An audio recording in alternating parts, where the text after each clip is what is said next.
시편 12편에서 다윗은 아주 무거운 분위기 속에서 하나님의 위로를 구하고 있습니다. 특히 8절을 보면 시인과 시인이 바라보는 가련한 자들이 어떤 상황에 처해 있는지 알 수 있습니다. 비열한 사람들이 곳곳에서 날뛴다. 자신처럼 하나님을 향해 신실한 믿음을 지켜가는 사람들에게 어떤 위기가 있는지를 보여줍니다. 1절을 보면 다윗은 하나님께 간구할 때 경건한 자가 사라지고 있으며 하나님 말씀을 순전히 따르는 충실한 신앙인들이 점점 사라져 가고 있는 현실을 깊은 탄식으로 하나님께 호소하고 있습니다. 특히 다윗이 2절에서 그들이라고 표현한 것을 보면 1절에서 말하던 하나님 앞에 경건했고 충실했던 자들이 이제는 2절에서처럼 이웃에게 거짓을 말하고 아첨하며 두 마음을 품은 위선적인 모습으로 변질되었습니다. 그들은 혀와 입으로 하나님이 없다고 믿는 무신론자들처럼 행동하며 거짓말과 아첨의 말로 권력을 차지하고 말로 선동하여 하나님의 종들을 억압합니다. 시편 12편을 묵상하다 보니 로마서 3장 10절부터 18절에 있는 멸망당할 악인이 떠오릅니다. 시편 12편은 예레미야와 하박국 시대처럼 하나님을 완전히 떠난 시대를 배경으로 하고 있습니다. 그것은 지금의 모습과 별반 다를 것이 없습니다. 예수님 오시기 한참 전이나 예수님 이후의 사도시대 때에도 여전히 동일한 고백을 하는 것을 보면은 하나님의 말씀대로 순전히 신앙생활을 하는 소수의 사람들에게 찾아오는 악인들에 의한 고난은 세상 끝날까지 변하지 않나 봅니다. 그런 의미에서 보면은 시편 12편은 모든 사람을 위한 노래가 아닙니다. 오히려 하나님께서 말씀을 따라 좁은 길을 걷는 사람들을 위해서 부르시는 응원의 노래라고 생각됩니다. 비열해야만 살 수 있는 세상. 비열함은 악입니다. 하나님께서 몹시 싫어하시는 것이지요. 비열하다는 말의 한글 사전의 의미는 사람의 하는 짓이나 성품이 천하고 졸렬하다라는 의미로 주로 악독한 일을 일삼는 사람을 비열하다라고 지칭합니다.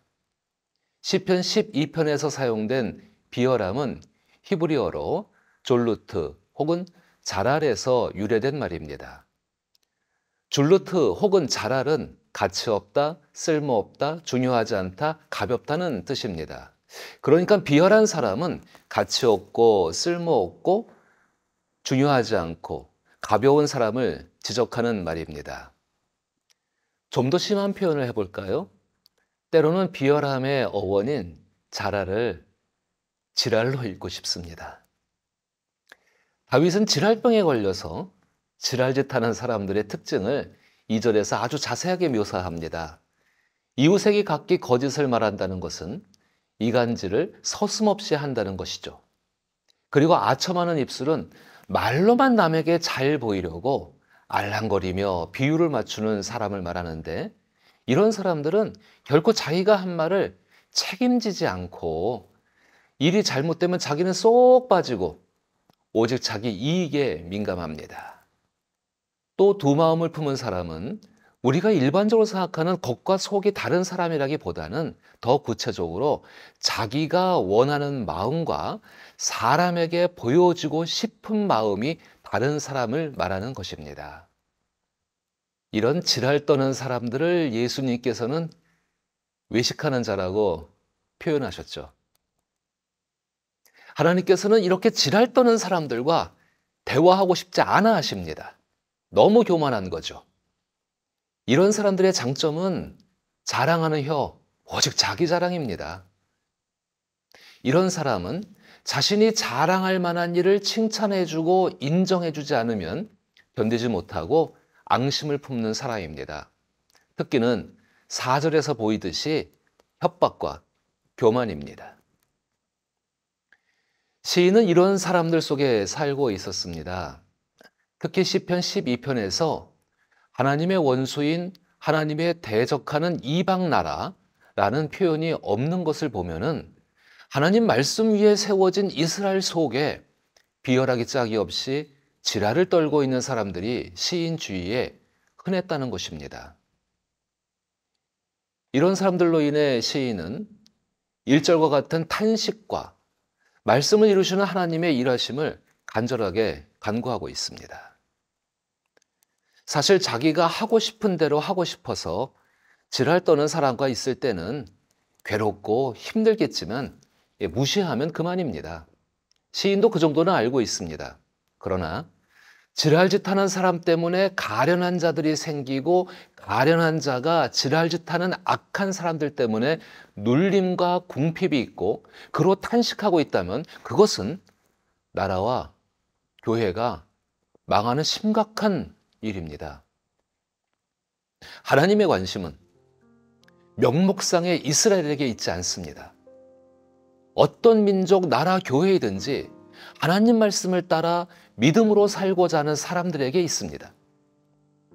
하나님 말씀은 하나님께서 사람이 되시고 이스라엘 사람들 그 손에 죽임을 당하시고 죽은 자 가운데서 살아나시는 것입니다. 하나님께서는 이성적으로 인류의 경험상 있을 수 없는 일을 하나님 말씀이기 때문에 믿는 사람 그리고 그 믿음을 따라 사는 사람에게 초집중하시고 특별한 관심을 두십니다. 시인은 자신이 얼마 남아있지 않는 경건한 자이거나 죽을 지경에 처한 충실한 자라고 말하지 않습니다.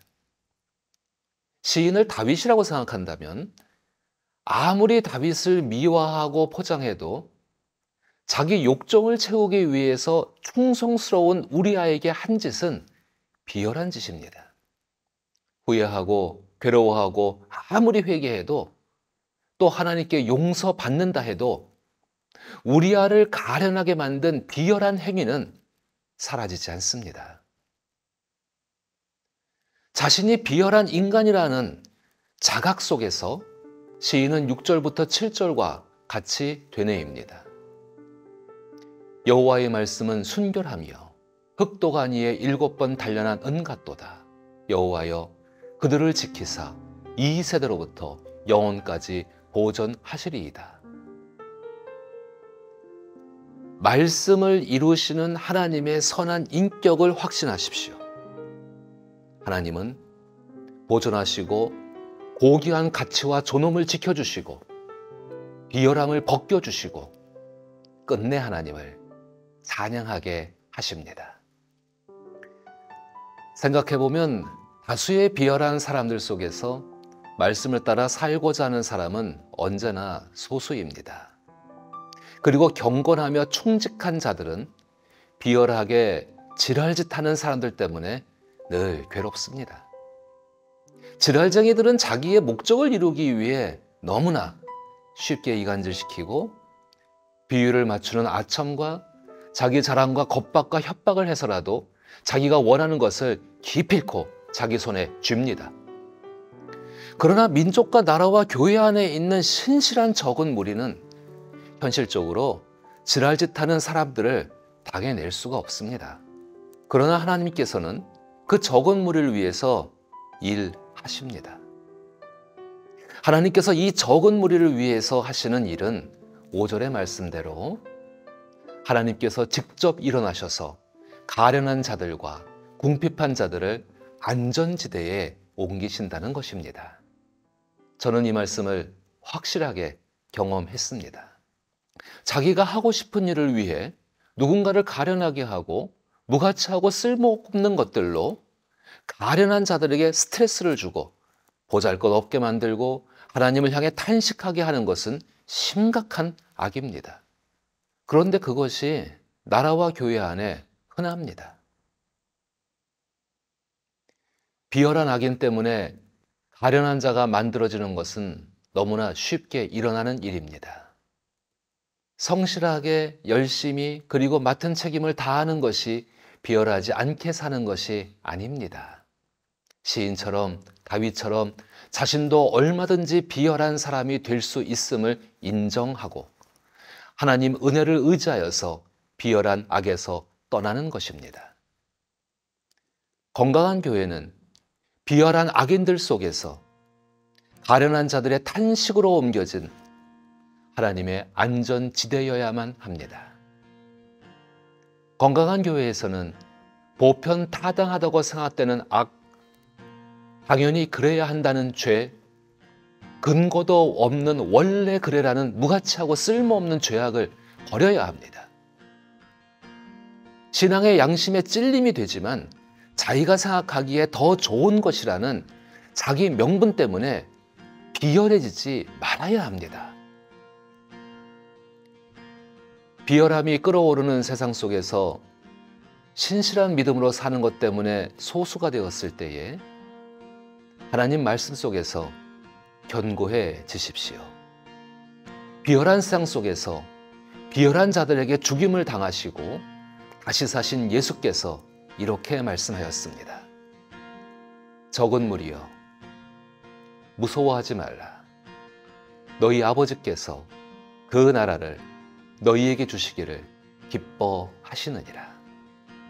하나님 말씀을 따라 사는 삶이 비록 좁은 길이지만 우리를 안전지대로 옮기시며 그 안전지대인 하나님 나라로 기뻐할 수 있게 하시는 그 하나님으로 기뻐할 수 있습니다.